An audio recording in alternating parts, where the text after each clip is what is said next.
भारत में कोरोना के मामले 30 लाख के पार हो गए हैं। देश में कोरोना के केस में सबसे बड़ा उछाल आया है। शनिवार को एक दिन में सबसे ज्यादा 70,488 नए केस सामने आए हैं। देश में कोरोना से अब तक 56,846 लोगों की मौत हो चुकी है।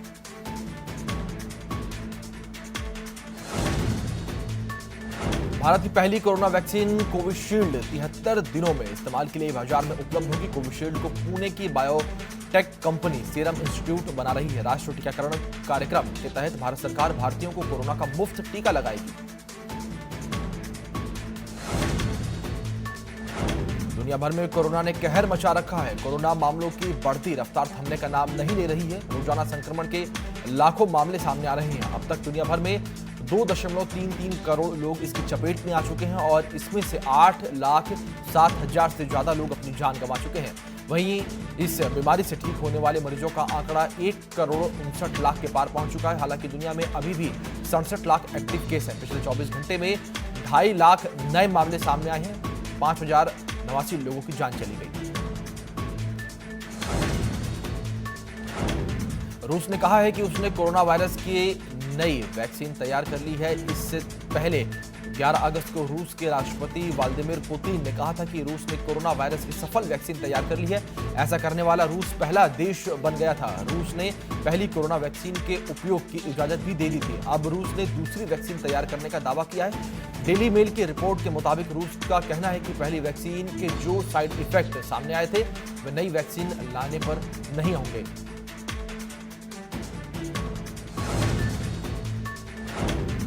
सूचना के अधिकार कानून के तहत एक आरटीआई कार्यकर्ता ने पीएम केयर्स फंड में जमा रकम की जानकारी मांगी तो ये सूचना देने से पीएमओ ने इनकार कर दिया। पीएमओ ने कहा कि सूचना के अधिकार कानून के तहत PM cares fund public authority नहीं है, लिहाजा ये जानकारी मुहैया नहीं कराई जा सकती है।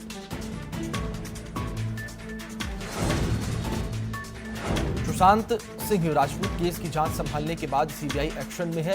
मामले की जांच करने के लिए सीबीआई की टीम मुंबई है। वहीं पोस्टमार्टम रिपोर्ट की जांच के लिए सीबीआई ने एम्स के डॉक्टरों की एक टीम बनाई है। इस टीम में एम्स के 4 डॉक्टर शामिल हैं। इस टीम का नेतृत्व डॉक्टर सुधीर गुप्ता करेंगे।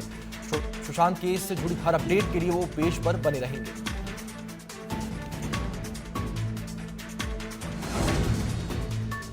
सुशांत सिंह राजपूत केस की जांच सीबीआई ने शुरू कर दी है। शनिवार को सीबीआई की टीम सुशांत के फ्लैट पर पहुंची। इसी बीच सुशांत के पड़ोस में रहने वाले एक महिला का बयान सामने आया है। सुशांत की पड़ोसी महिला ने बताया कि 13 जून की रात सुशांत के कमरे की लाइट बंद थी, सिर्फ किचन की लाइट जल रही थी। ऐसा कभी नहीं होता था लाइट बंद हो। अक्सर सुबह 4 बजे तक सुशांत के कमरे की लाइट जलती रहती थी, लेकिन उस रात 10:30 बजे से लेकर 10:45 तक लाइट बंद हो गई थी। पाकिस्तान ने कबूल किया है कि अंडरवर्ल्ड डॉन दाऊद इब्राहिम उसकी जमीन पर है, लेकिन उसे अपनी बातों से पलटने की पुरानी आदत है और इस बार भी उसने ऐसा ही किया है। 24 घंटे के अंदर ही पाकिस्तान ने दाऊद इब्राहिम की मौजूदगी को आधिकारिक तौर पर नकार दिया है।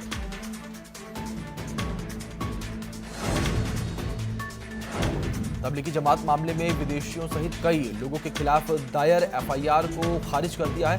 हाईकोर्ट की औरंगाबाद बेंच के इस फैसले का जमीयत उलेमा हिंद के अध्यक्ष मौलाना सैयद अरशद मदनी ने स्वागत किया है। उन्होंने इस फैसले को ऐतिहासिक करार दिया है।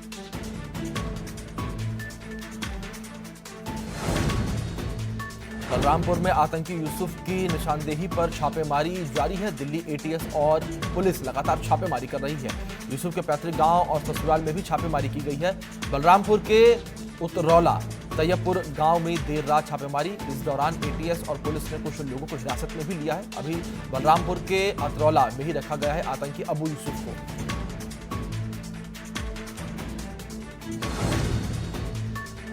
यूपी में खुलेगी दूसरी नेशनल लॉ यूनिवर्सिटी। विधेयक को विधानसभा से मंजूरी दे दी गई है। यूनिवर्सिटी के निर्माण के लिए योगी सरकार ने 10 करोड़ रुपए का प्रावधान किया है। यूपी में पहली लॉ यूनिवर्सिटी में लखनऊ में है और अब प्रयागराज में खुलने जा रही है।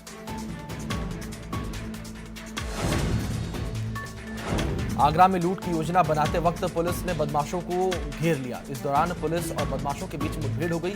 मुठभेड़ में एक बदमाश और सब इंस्पेक्टर घायल हुए हैं और मुठभेड़ में 9 बदमाशों को गिरफ्तार किया गया है। बदमाशों के पास से लगभग 10 किलो चांदी भी बरामद की गई है।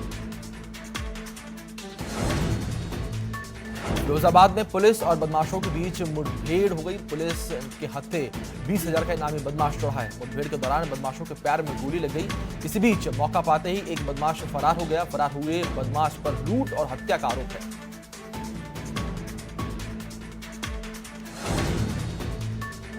ग्रेटर नोएडा में पुलिस और इनामी बदमाशों के बीच मुठभेड़ हो गई। मुठभेड़ में 25,000 का इनामी बदमाश घायल हो गया। दूसरा बदमाश मौके से फरार हो गया। गैंगस्टर के मुकदमे में फरार चल रहा था घायल बदमाश आजाद। बदमाशों के कब्जे से अवैध हथियार, चोरी की हुई बाइक बरामद की गई है। तो वहीं नॉलेज पार्क थाना क्षेत्र के पास की दुर्घटना बताई जा रही है।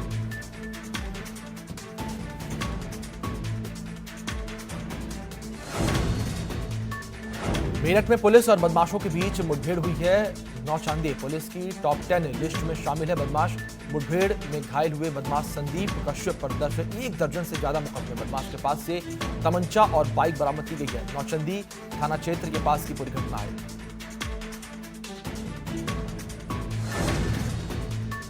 कानपुर में शालिनी यादव से फिजा बनी युवती का एक और वीडियो वायरल हुआ है।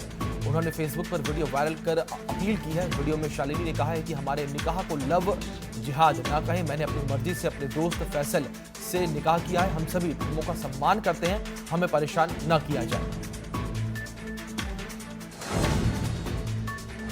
लखनऊ में धरने पर बैठे मौलाना कलवे जव्वाद की मांगे सरकार ने मान ली है। यूपी के सभी जिलों के लिए जारी हुआ आदेश, घरों में ताजिया रखने और अजादारी पर नहीं होगा कोई प्रतिबंध। सभी जिलों के उलेमा की लिस्ट फोन नंबर के साथ मांगी गई है। 24 घंटे में कभी भी किसी समय के लिए की जा सकती है कॉल। गृह सचिव को मुहर्रम के लिए किया गया नियुक्त।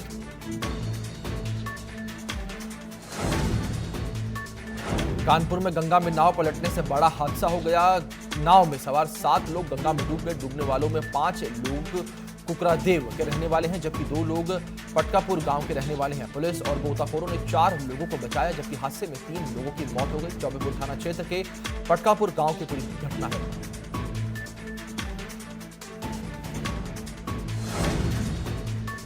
मुरादाबाद के गागन नदी में 2 सगे भाई डूब गए। डूबने की सूचना की जानकारी हादसे का शिकार हुए तीसरे भाई ने परिजनों को दी, जिसके बाद पुलिस और दमकल की टीम बचाव कार्य में जुटी। परिजनों के अनुसार तीनों सगे भाई अपने एक दोस्त के साथ मछली पकड़ने गागन नदी किनारे गए हुए थे।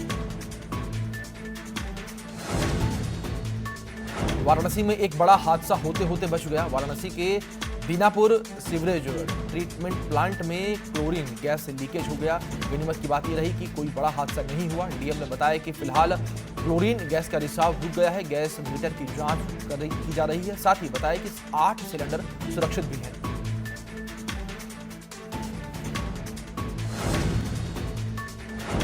लखनऊ से संदिग्ध परिस्थितियों में गायब हुई लड़की के कपड़े और चप्पल जंगल में मिले हैं। लड़की के परिजनों ने रेप के बाद हत्या की आशंका जताई है। इसके बाद डॉग स्क्वाड की मदद से बरामद हुआ बच्ची का शव। जिले के पारा इलाके की घटना है।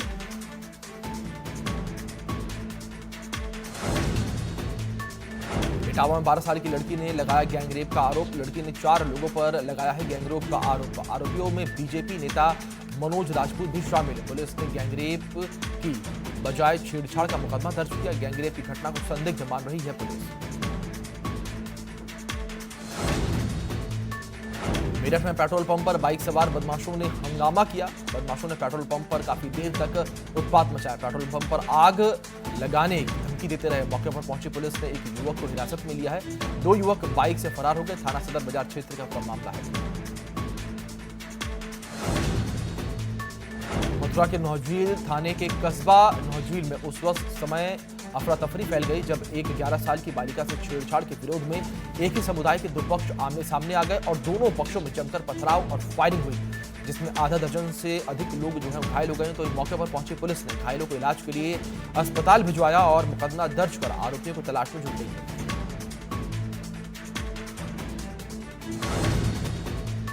सीतापुर में पुलिस टीम पर दबंगों ने हमला किया है। विवाद को सुलझाने गई पुलिस टीम पर बदमाशों ने हमला कर दिया। 2 सिपाहियों को दबंगों ने लाठी डंडों से पीटा। दोनों सिपाहियों को अस्पताल में भर्ती करवाया गया है। पुलिस ने केस दर्ज कर 18 लोगों को हिरासत में लिया है।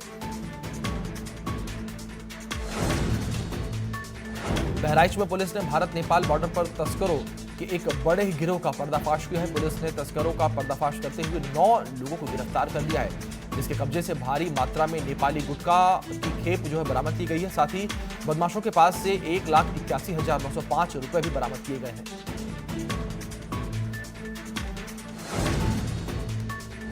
देहरादून में बीजेपी की समीक्षा बैठक हुई समाप्त। बीजेपी की नवीन प्रदेश कार्यालय निर्माण के लिए हुई थी समीक्षा बैठक। ये बैठक सीएम त्रिवेंद्र की अध्यक्षता में हुई है। प्रदेश अध्यक्ष बंशीधर भगत भी बैठक में मौजूद थे।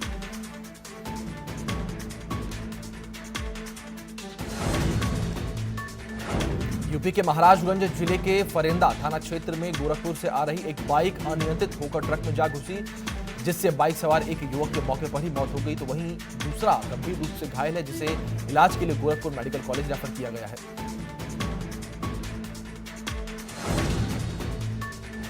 कानपुर में गंगा खतरे के निशान से 114 मीटर से महज कुछ सेंटीमीटर दूर बह रही है, जिसके बाद गंगा के करीबी गांवों में बाढ़ से बचने की तैयारियां शुरू कर दी गई हैं। तो वहीं गंगा के बढ़ते जलस्तर को देखते हुए कानपुर के डीएम ब्रह्मदेव राम तिवारी ने अधिकारियों के साथ बैठक कर बाढ़ से बचाने की तैयारियों को पूरी रखने के निर्देश दिए।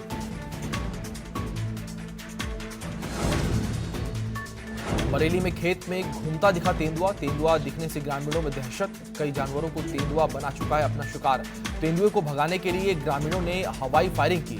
बहेड़ी क्षेत्र के कई गांवों में तेंदुए की दहशत है। देवरिया जनपद के देवराहा बाबा का नाम सर्वोपरि है। उन्हीं के शिष्य और इस तपोभूमि और काठ मंच की देखरेख करने वाले उनके शिष्य श्री स्वामी श्याम सुंदरादास का एक वीडियो वायरल हो रहा है। देवराहा बाबा के शिष्य का कहना है कि मैंने बाल अवस्था में ही बाबा की सेवा में लगा रहा। ये बाबा का चमत्कार है कि मैं पानी के ऊपर सतह पर बिना किसी सपोर्ट का मैं आसानी से पानी पर सो और बैठ सकता हूँ। यह आसन बहुत ही जानलेवा होती है। इसमें कभी भी जान जाने का खतरा बना रहता है।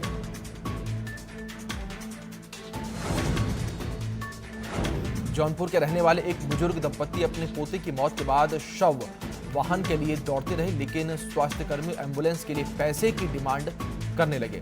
अपने पोते के शव को कंधे पर लेकर जाते समय बुजुर्ग दंपत्ति बस अड्डे पर पहुंचे, तो बस वाले ने भी शव को साथ ले जाने से इनकार कर दिया।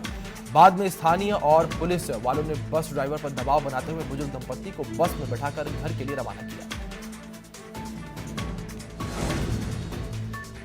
प्रयागराज में रेलवे ट्रैक के किनारे मिला 2 सगे भाइयों का शव। ईंट पत्थर से कुचलकर दोनों भाइयों की हत्या की गई। मामले की जांच में जुटी है पुलिस। जिले के घूमनगंज थाना क्षेत्र के पंतरवा गांव की घटना।